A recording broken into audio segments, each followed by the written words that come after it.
Hello again, fellow BeachBum traders. Thank you for joining us for part one of our weekly trading game plan for the trading week of February 27th through March 3rd, where we'll talk about making money trading in March. So stick around to the end and we will talk about various strategies. What does the month of March look like in terms of typical stock market performance, and how can we make money trading in March? So thank you for joining us in the live chat for this live stream. Mark Roach, the blind trader, other fellow BeachBum traders, thank you for joining us. So here's our notes for part one of our weekly trading game plan for this week. And this is a Google document that's publicly accessible. You should be able to find the link to this document in the description box below, and also to the Google Drive folder where we store our weekly trading game plan notes for all of our weekly trading game plans, so you can refer back to them. We've got links to various bonus videos, links to the tools that we use for our weekly trading game plans, etc. in the notes, so you can refer back to them quickly and easily. So again, in our strategies, we'll talk about how do we make money trading in March. But first, we'll take a look at how the markets performed this week. Again, pretty choppy, eventful week of economic data, and we'll talk about that as well. Welcome, Easy Mike, the Ricky Khan, Ali in the Bay. Thank you all for joining us. Glad to see you all. Hope you're doing well. So let's jump over to FinBiz, and we'll see how the markets ended up on Friday. So we can see pretty much, I hear some people talk about Friday as free fall Friday, and that was definitely the case on this Friday. All the markets, all the indices were down over 1%. NASDAQ was down almost 1.7. We can see at the end of the day, there was a little bit of push. Market on close was bullish, but otherwise a pretty negative day on Friday. A lot more decliners than advancers. It looks like almost 4-1. So only 20% advancers, only 20% new highs. We now have less than 50% above their 50-day moving average, so 54% below, and also more than 50% below their 200. So, a more bearish signal this week. We can see the heat maps very red. Your FANG stocks are very red. Just a couple greens. Walmart looks like basic materials, and we'll look at the sectors and the sector rotation that we're seeing going on. Look at some of the latest news. Rich are shopping at Walmart. We talked about this trading down theme for quite some time.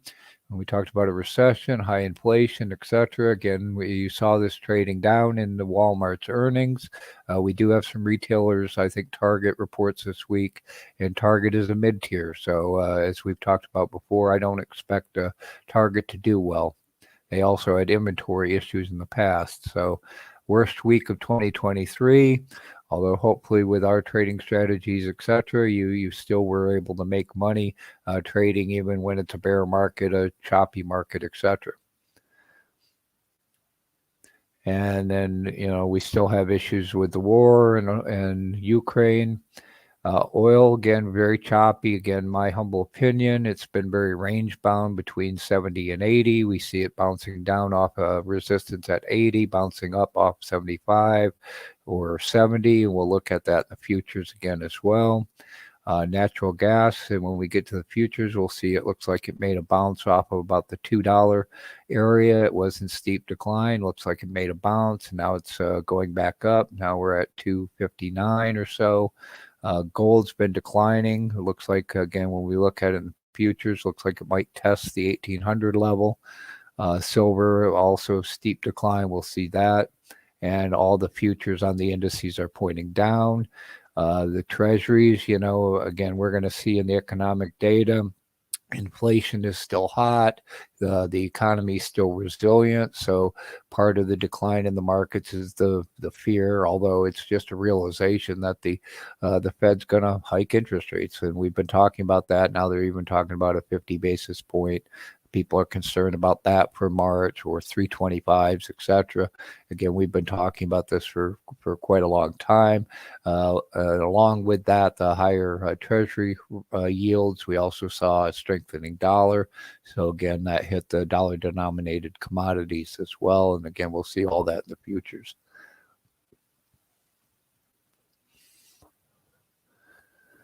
So if we look at the indices themselves for the week, and we see, pretty steep decline starting on the 16th. Got a little bit of a pop, and now the SPY is broken down below its lower trend line of that channel.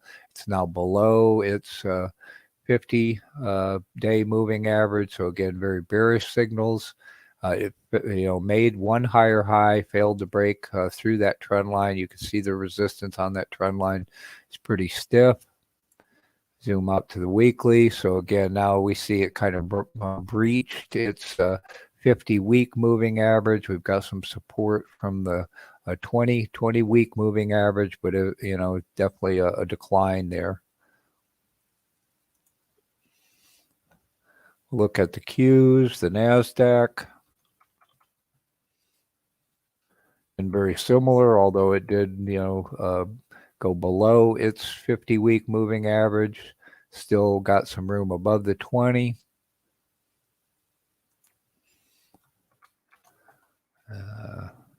Dow, DIA. And the Dow took a bigger hit. It had been, trading sideways for some period of time. You can see it went into steep decline, broke down through its moving averages. It looks like it's even making a lower low. So if it breaks that lower low, watch out below. So the Dow's definitely took the hit harder, and it had been outperforming previously.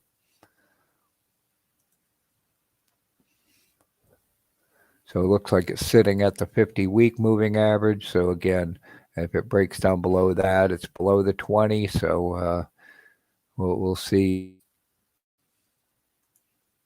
Look at the VIX. The VIX did pop up a little bit, although not really. You didn't really get a panic. So it's sitting above 20. 20 would be a support area. It did pop up, just a little bit, but still in the mid to low 20s. So again, not any kind of all-out panic.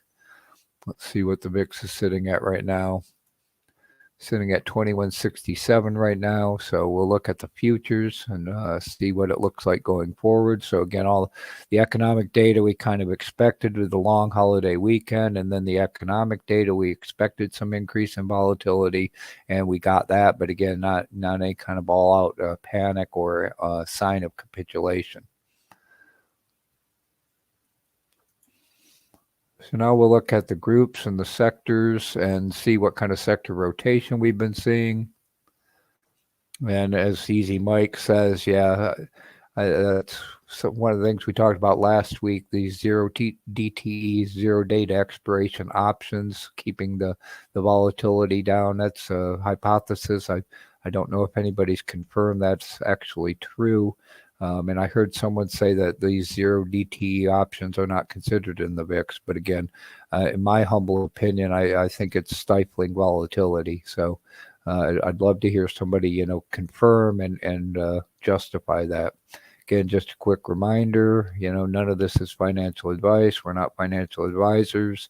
All of this is for educational and hopefully some level of entertainment purposes only.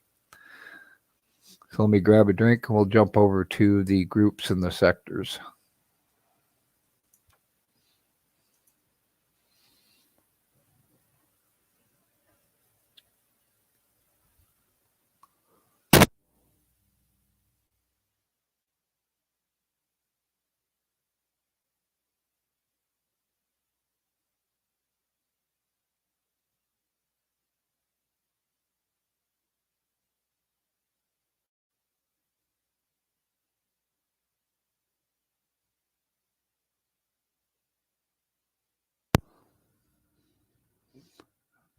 Okay, so Friday we saw some rotation back into energy, into financial, into consumer defensive. Again, part of that utilities, some of that is risk off, utilities, consumer defensives. We can see basic materials is moving up the list, and we see consumer cyclical, technical, and communication services towards the bottom. So also real estate's getting hit, and we're going to look at some various areas in real estate and talk about that probably more tomorrow.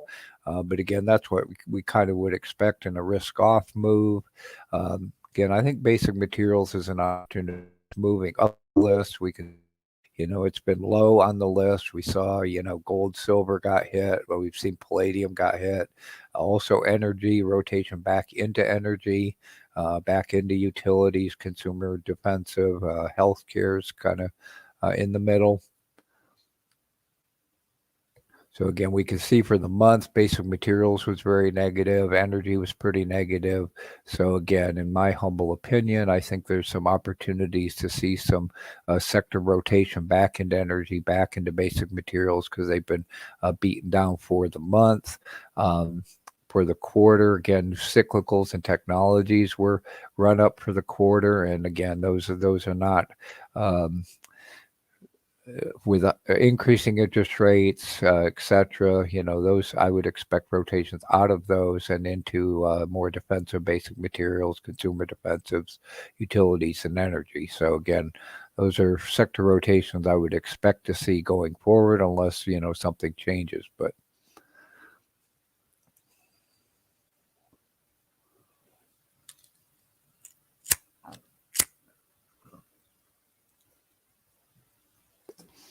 Easy Mike says money also moving into short-term treasuries. Yes.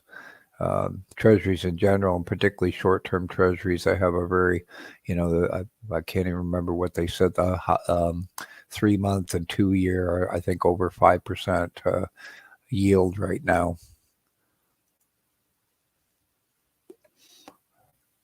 So again, industries, we see energy, we see some chemicals. So again, energy, this is all Friday, so towards the bottom. Again, we see some basic materials. We see that rotation in and out of solar. Again, we'll talk tomorrow how we're playing this rotation in and out of solar. In some cases, solar will move with energy, and then other cases, again, you get this rotation in and out of solar. Also aluminum, there's been some rotation in and out of aluminum. Coal, same way. So again, I think basic materials, we also see real estate. So various aspects of real estate. We'll talk about that again. Some opportunities, I think, in diversifying in the real estate sector.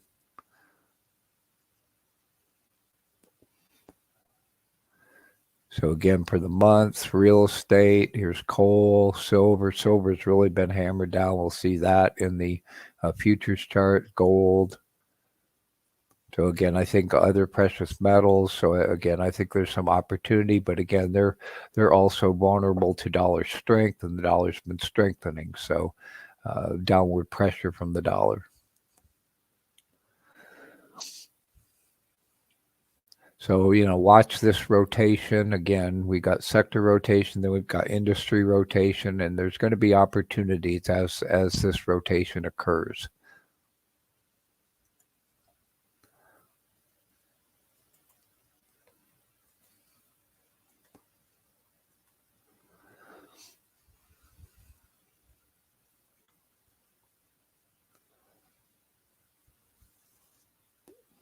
Okay, so I'll bring up the economic calendar with the economic data and just talk about some highlights I picked off.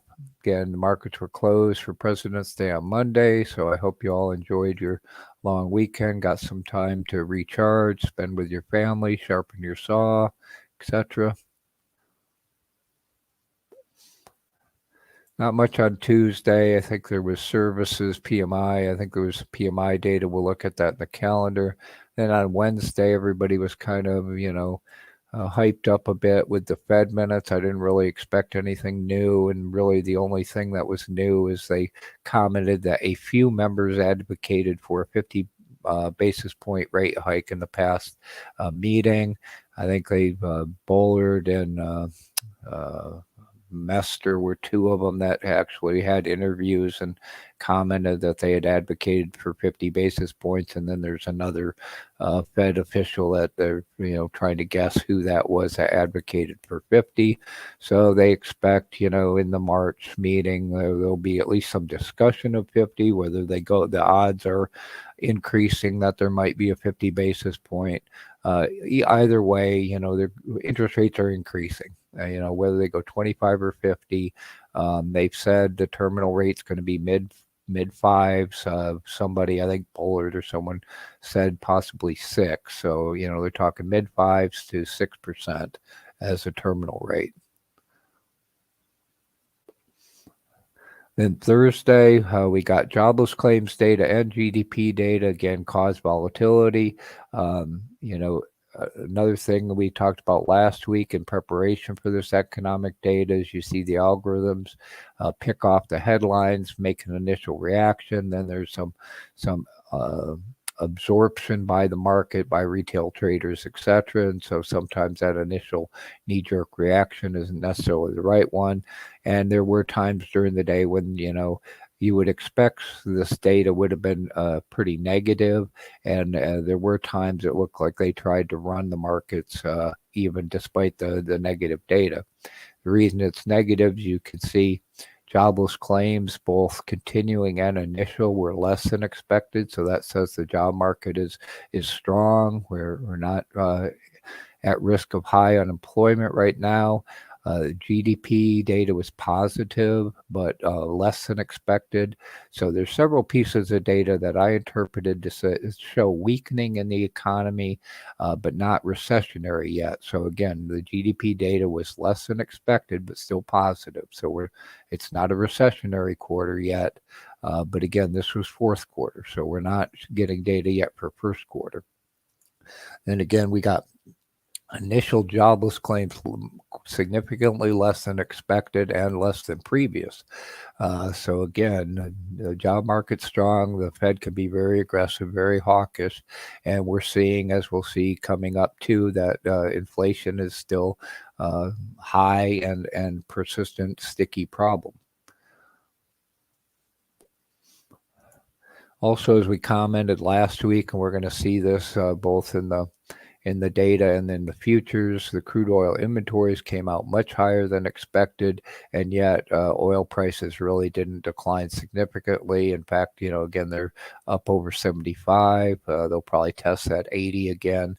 Again, in my humble opinion, oil and natural gas are trading technically and not based on the data.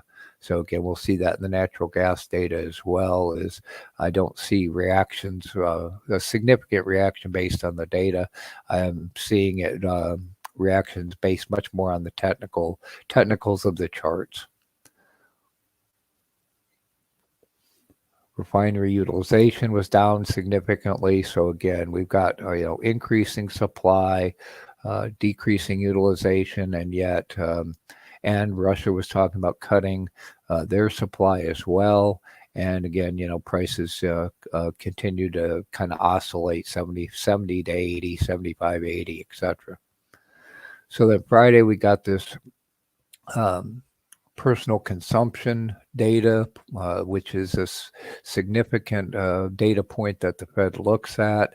It was significantly hotter than expected. Again, one would expect a very negative reaction. We didn't really get a severe negative reaction, and there were times that they tried to run the market back up. Another thing I thought was very interesting is the personal income went down. It was down from expected, still up, but personal spending was up. So it says, okay, people are bringing in less, they're making less, but they're spending more. So people are still spending like crazy. That's does not bode well for inflation. If people are making less and they're still spending like crazy. Also, the inflation expectations in line, consumer sentiment continues to improve. So the consumer's feeling okay. They're not scared, and so again, they're still spending.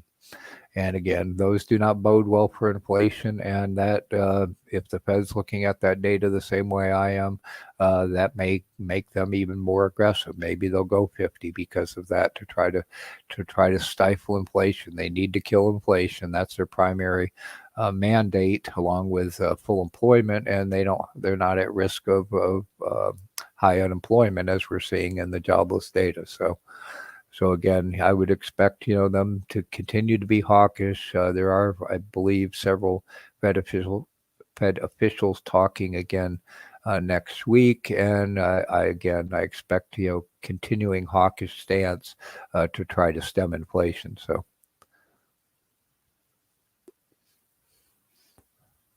See Ricky Khan talking about Boyle and UNG. Again, we'll look at the congratulations on profit. Yeah, we'll look at the chart.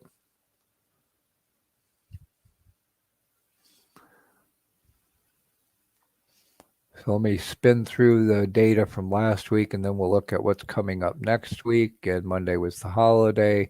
This services PMI data, again, inflationary data, is still manufacturing and services is still hot. So inflation's still high. Housing market's still in a recession. It's very negative. Mortgage rates go up when we have a higher probability of Fed interest rate increases.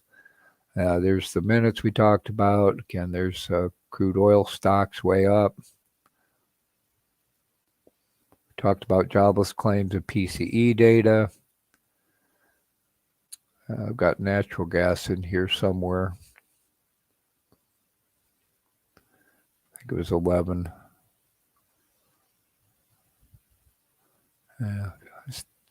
Oh, there's the natural gas storage. So again, very negative, a bigger drawdown than expected, and yet natural gas prices going up. So again, I don't think it's moving based on the data. I think it's purely technical.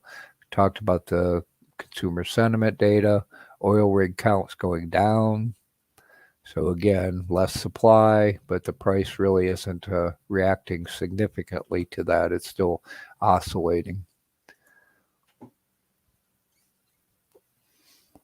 So Monday, we've got some durable goods orders. That'll tell us, recessionary home data, more housing data. A little bit, there's a regional PMI, mortgages, pretty standard ISM. So it's some manufacturing type of data. It'll tell us, resilience of the manufacturing sector in terms of, indications of a future recession.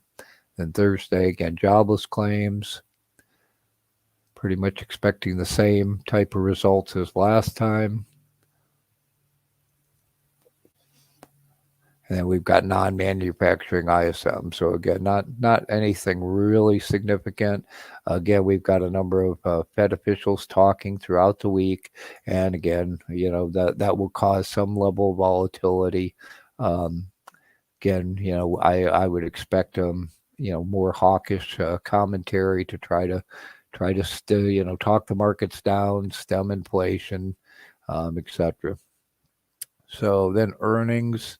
Look at the quickly. Oh, thank you very much, Holly in the Bay, for that super chat. Greatly appreciate it. Thank you for all your support. Holly's been one of our longtime supporters, and we greatly appreciate it. So again, we're still got some earnings. It's slowing down a little bit. So keep an eye on who's reporting what, and what sectors are you in? Any of these? Looking to buy any of these, or sympathy plays with similar sectors? Earnings definitely matter. And again, as I've mentioned for quite a while, it's not just the earnings number, but their guidance. So you'll see sometimes you'll get an initial reaction based on the earnings number, but then when they have their conference call and they talk about their guidance, you get a very different reaction. So be careful. Make sure you listen to the guidance going forward. So we've got some biotech, some software, some healthcare, insurance, etc. So still quite a bit. Some financials. So keep an eye on the list of earnings, who's coming up. And I'll show you in a second in Webull where there's a shorter list where you can see what's coming up near term.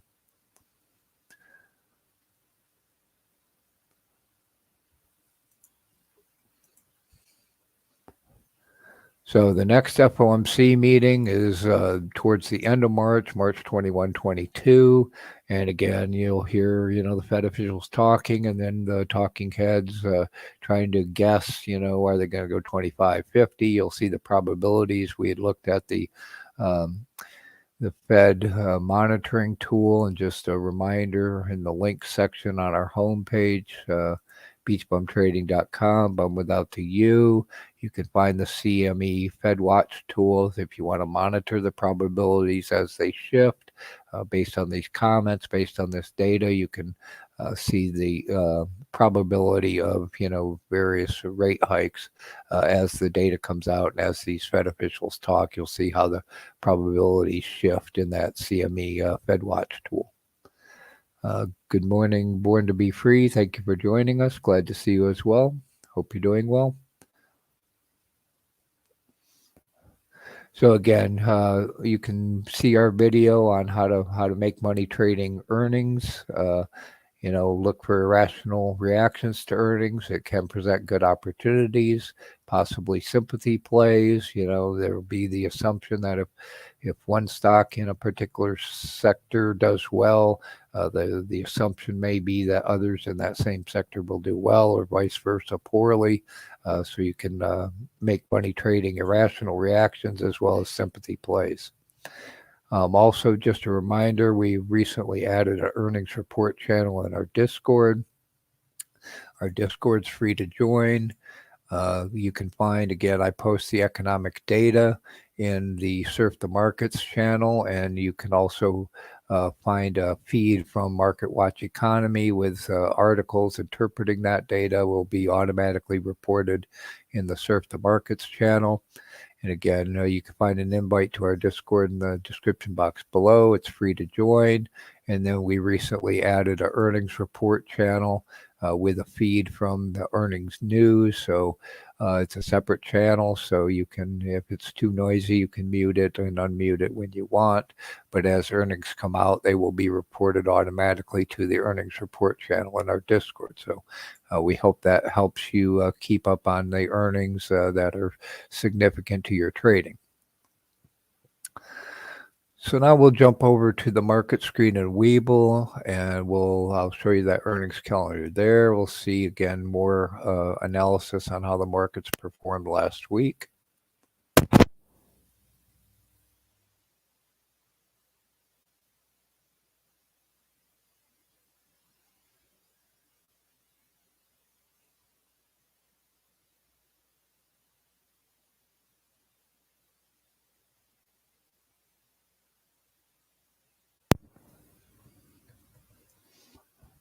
Just a quick reminder, if you're not already using Webull, they're still offering their 12 free stocks. Again, we use Webull for our market analysis, the majority of our due diligence. Also, we do the majority of our trading in Webull. And we really like the 4 a.m. to 8 p.m. trading hours. Gives you, a potential advantage, being able to take advantage of gap ups, gap downs at 4 a.m. And I'm usually around up to see, look for such opportunities. So wave and say hello if you're up around 4 a.m. And again, if you're not already using Webull, you can get up to 12 free stocks worth from $3,000 to $3,000, 2 for just opening account, and up to 10 more for funding your account. Now they're saying any amount. They were saying $100. So again, if you're not already using Webull, why not open an account, put $100 in, get your 12 free stocks. You can always cash them out, take your money back out if you don't like the platform.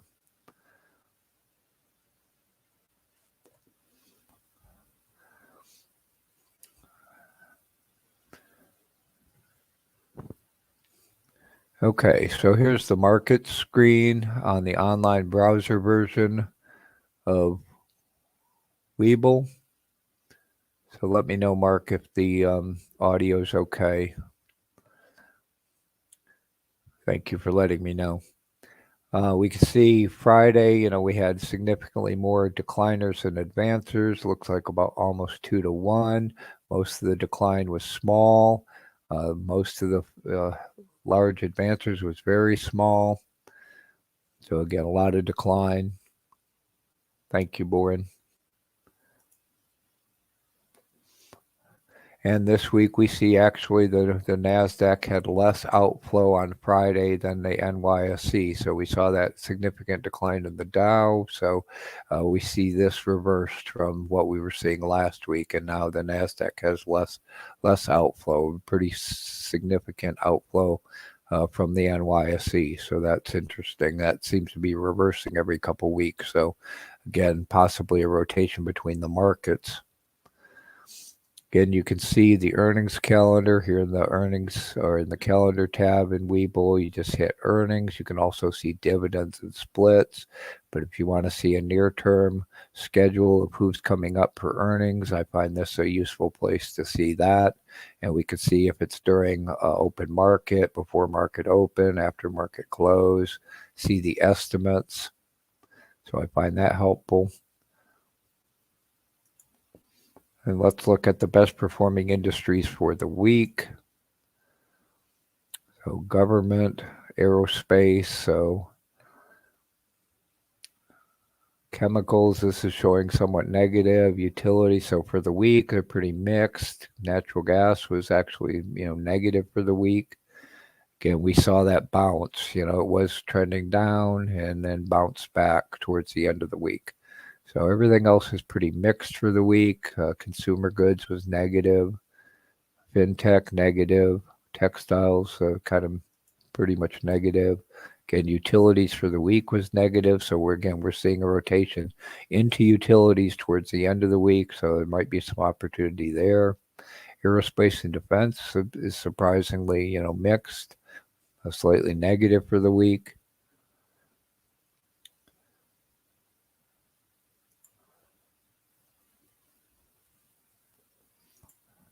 Look at the ETFs, market ETFs. So down on the Dow, which is kind of expected from what we saw. So negative, down on the S&P, up on the VIX.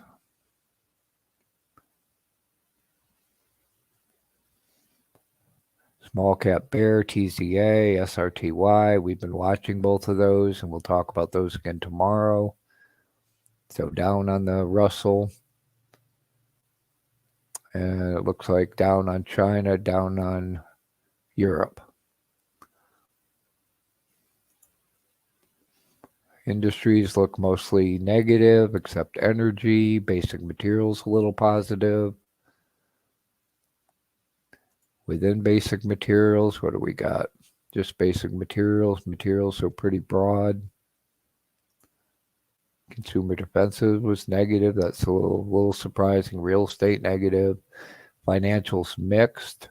So again, rising interest rates are supposed to be good for banks, but we haven't seen a whole lot of positivity there. So commodities, natural gas positive now, cotton positive. Again, natural gas, cotton.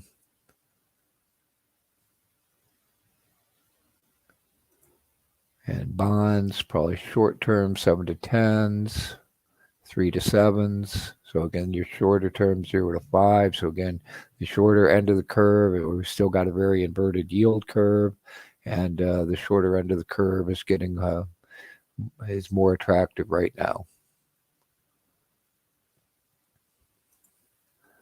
So now let's look at the futures.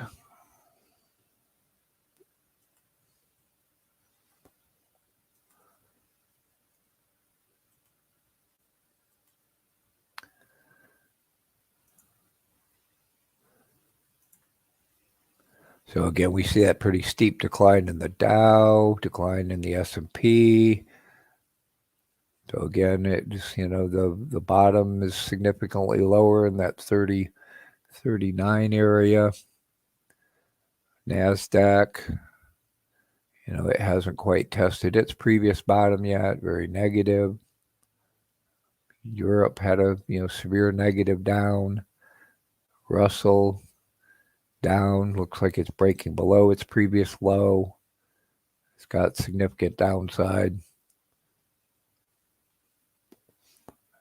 See a little bit of pop in the VIX. Again, it's bouncing off, it's even above 21. Now it's sitting at 22 in the futures. So we would expect, some upside in the VIX, although as Easy Mike pointed out, it seems to be stifled somewhat by those 0 DTE options.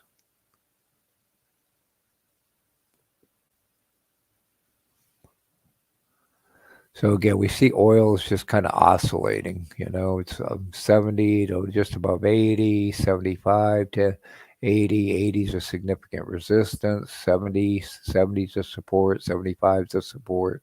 So again, I would expect this oscillation to continue. We don't see any major breakout. Again, you can trade these, day trade them, short them. During the day, make good money on these oscillations, but long-term trends, I don't see anything significant right now. Here's that bounce in natural gas. Now again, you see how long it tends to trend. So it trended a long time, hit 2 and bounced, and now we're seeing an upward trend. And it's, from my experience, that's what we've seen in natural gas. Now it has significant oscillations during the day. It can go up and down 10%. It can start -5 and go to +5, or vice versa during the day. So if you're very nimble, you can make a lot of money, but you don't want to get caught on the wrong side and go against the trend. Right now the trend is up, so we're long boil. We sold out of all of our position in cold, which is the short on natural gas. Now we're long on boil, which is the long on natural gas. And we were early as usual, but we're trying to sell covered calls, generate revenue against our position in boil while we wait for it to become profitable. And then, we'll see how high this upward trend goes. So again, the last high was around 7. Is it going to make it back up there or make a lower high this time? That's hard to tell. But again, the data doesn't seem to have a major long-term impact. It's just the trend. When natural gas starts trending, it tends to trend for quite some time, as you can see. Gold, we can see gold might test that 1800 level. It's been negative for a while. The dollar strength resistance to it. Same with silver. Silver, major decline. Might test this 20 level. We'll see. All the precious metals, platinum, palladium broke down through its support. So we're looking for a new bottom in palladium.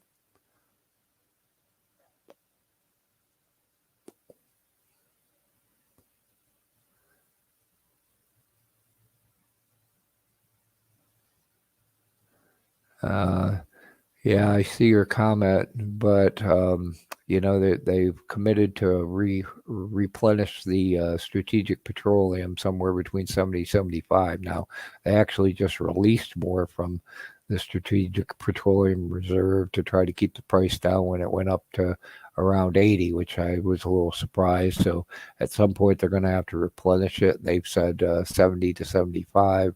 So it definitely puts a floor in on oil. So again, I would expect just kind of continued oscillations. We see a lot of the other commodities pretty volatile. Orange juice up and then down and then up, and lumber same way. So a lot of volatility. Again, decline in the prices of the bonds because the yields had to go up. They need to go up further. If the Fed interest rate's going to go between 5 and 6, the bonds are still sitting below 4. So again, and then we see the dollar strength pressures the euro and the other currencies down. So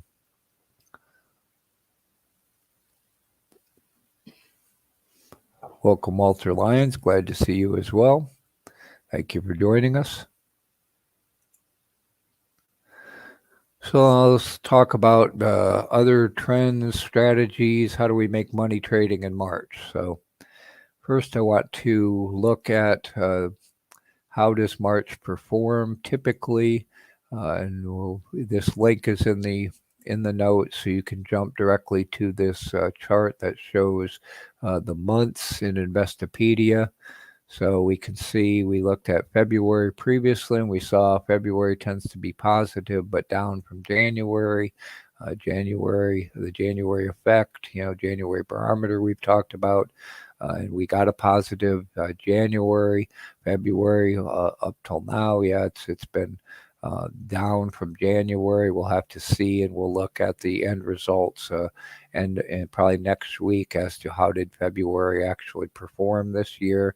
But we can see that March is a rebound month and tends to be 1.2% on average positive. So we've got March, we've got April, tend to be very positive. So we should be in, historically, we should be in an upward trend. And so, we should see a positive reversal. Also, as we talked about with the January barometer, indicates that, we're supposed to have a positive year if it holds up to the historical data. So again, March tends, historically tends to be a very positive month, even better than January. So we want to position ourselves and trade accordingly to take advantage of that. And when we see it, again, we want to be able to make money trading in March by taking advantage of that historical trend. So I hope that helps. Also, I asked ChatGPT, how do the stock markets perform in the month of March? And you can see this short video. Here's a bonus link to that short video, and you can hear ChatGPT's answer to how do the stock markets perform in the month of March, again, via this link in our notes. And then I asked, what are the best performing stock market sectors and industries in the month of March? So again, you can access that short video via the link in our notes, and we'll release those as we are able. But that will tell you again, as we just pointed out, typically March is a good performing month, and you can hear ChatGPT's opinion as to what are the best performing stock market sectors and industries for the month of March. And hopefully that will give you some insight into potential areas, sectors you might want to consider positioning into going into the month of March. So let me check the comments and grab a drink a sec, and then we'll talk about our other strategies. I'll see if we've got any questions in the chat.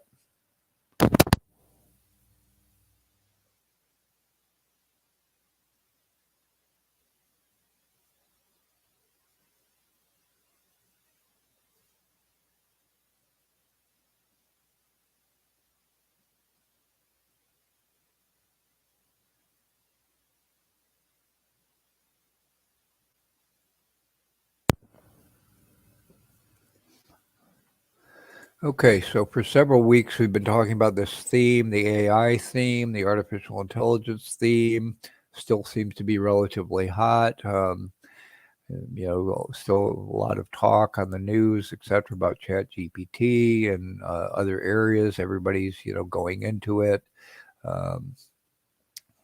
I think we heard Baidu or somebody also doing their version. So again, I would expect continue trying to capitalize on that hot theme. So everybody's going to come out with their AI strategy, etc. We talked about the past couple of weeks about how to find artificial intelligence stocks. So this video has been released, the first video on how to find artificial intelligence stocks.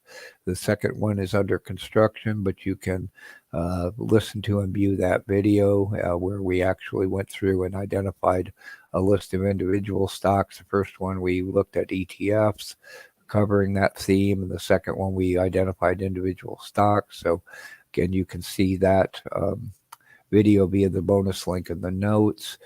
We've added a sheet to our ETF Google Sheets where we're doing a comparison of those ETFs that cover the AI, artificial intelligence sector. So we'll talk about that again probably tomorrow or in the future. And our Patreons are all All Access and VIP Patreons have access to this ETF Google Sheet all the time, so you can view our progress and view those artificial intelligence ETFs. And again, we'll review those again in the near future.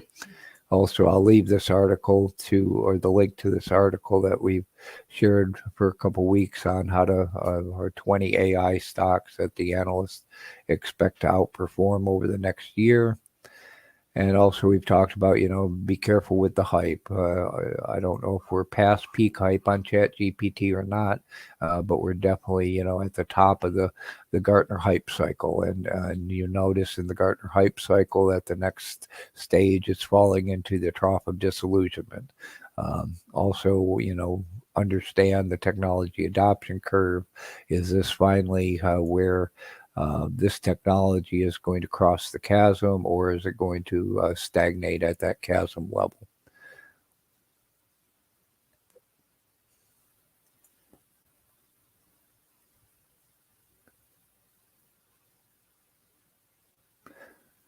Yeah, Mark, I cut the audio out while I took a drink, so I didn't think you wanted to hear me cough and take a drink. So, but thank you for letting me know. Also, just a reminder, if you want to know more about how to use ChatGPT, etc., I'm still doing a series of videos on our other channel, Virtual Consulting 101, on how we're using ChatGPT, how you can use ChatGPT, and I'll talk about that more on that channel. I left my Be Fearful When Others Are Greedy link to that video. That's been released. It's a short video that we've talked about, Warren Buffett's famous quote, be fearful when others are greedy and be greedy when others are fearful. And both of those sides are apropos, and we can take advantage of those adages if they, try to pump the markets again. We know into a rising interest rate environment, it's good to be fearful and take advantage of that. We've also been talking about the impact of layoffs, and now you're hearing about second waves of layoffs coming from some of the tech stocks. I think Meta was talking about a second layoff. I think some of the other enterprise software companies are now in their second round of layoffs, and you can, hear our opinion as to what happens when a company announces layoffs right now, and you can access this short video via the bonus link in our notes.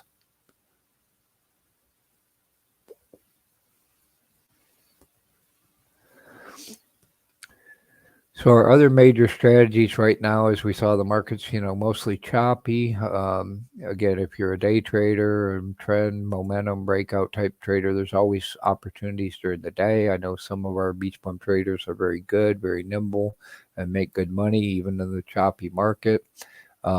But our primary strategies right now, while we're waiting for good swing trading opportunities, is we're looking at dividend paying stocks and ETFs. So we've started to look for additional dividend payers where we can get an opportunity to get paid while we wait for other trading or better trading opportunities to present themselves. And you can see our series of videos that we've released so far on how to find the best dividend paying stocks. That one's been released, and then parts 2 and 3. Part 2 is ready to be released, and part 3 is under construction, so you can see all of those via the links in our notes. And again, this is an ongoing strategy while we want to get paid while we wait. So we're trying to identify good dividend paying stocks with both a good dividend that beats inflation as well as price appreciation opportunity. So we will talk more about that tomorrow, and we'll review our spreadsheet of dividend payers and look for specific opportunities in our part 2 of our weekly trading game plan tomorrow.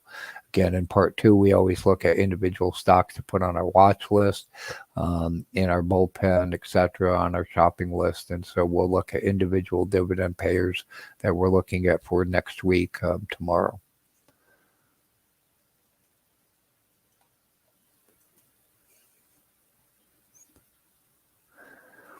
Also, we're using option strategies. Again, another way to make money while you wait for swing trading stock opportunities is with our option strategies. So we're using covered calls and cash secured puts.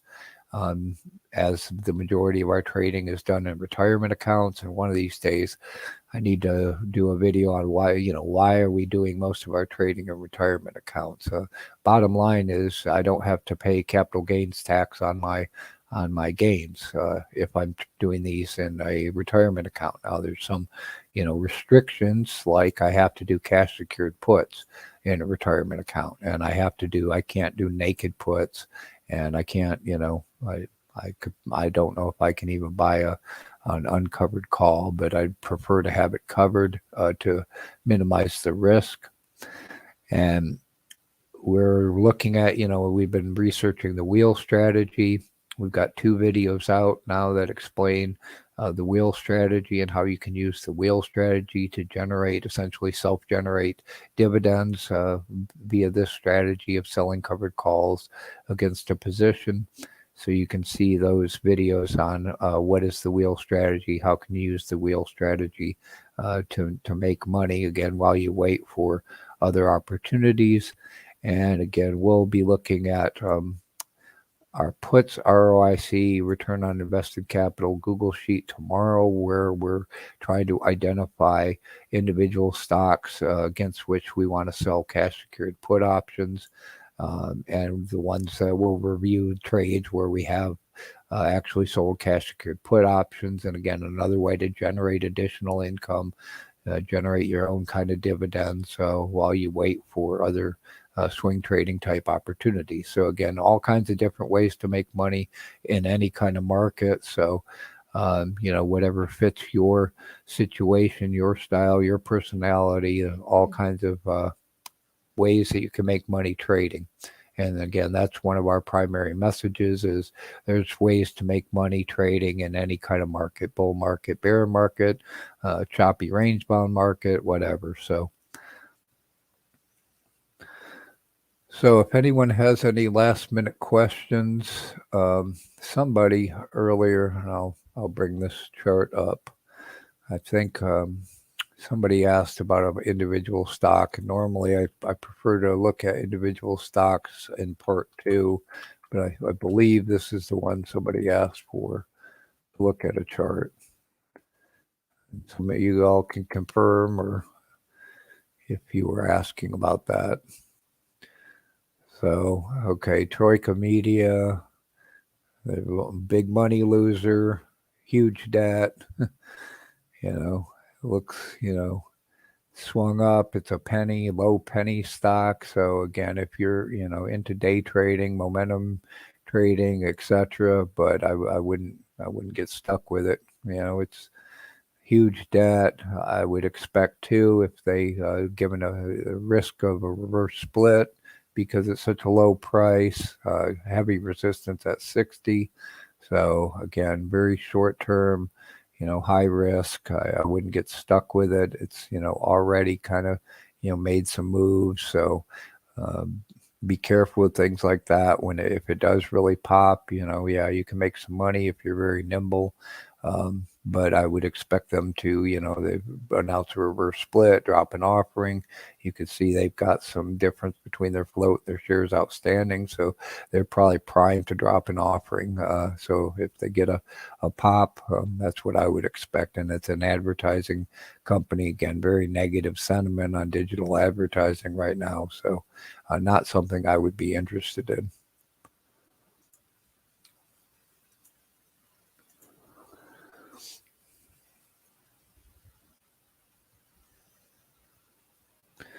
Okay, let me see if there's any other questions.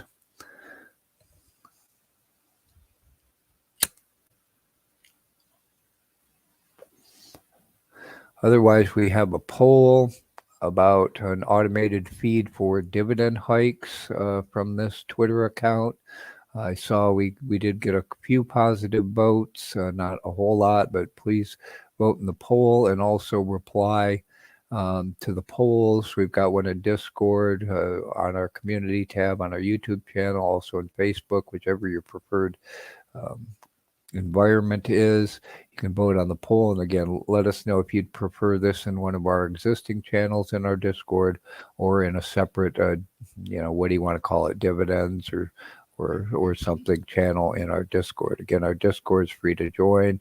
Right now, as far as I know, that Twitter account just does dividend hikes. I don't know if it does dividend cuts, but we'd like to have your feedback. Also, if you have any other suggestions for improvement for our videos, any of our content, our Discord, etc., we have a suggestion box in our Discord. And again, our Discord's free to join. You can find a link in the description box below. Also on our home page, again, beachbumtrading.com, bum without the U. Here's a link to an invite to our Discord, also links to our Facebook group, all of our other social media sites under links on our homepage. And you can also find links to our trading platforms, the trading tools we use. Here's one to ChatGPT, other business resources, etc. All the reference links. So here's that CME FedWatch tool, Fear and Greed, Fed rate monitoring tool, etc. So we hope that helps.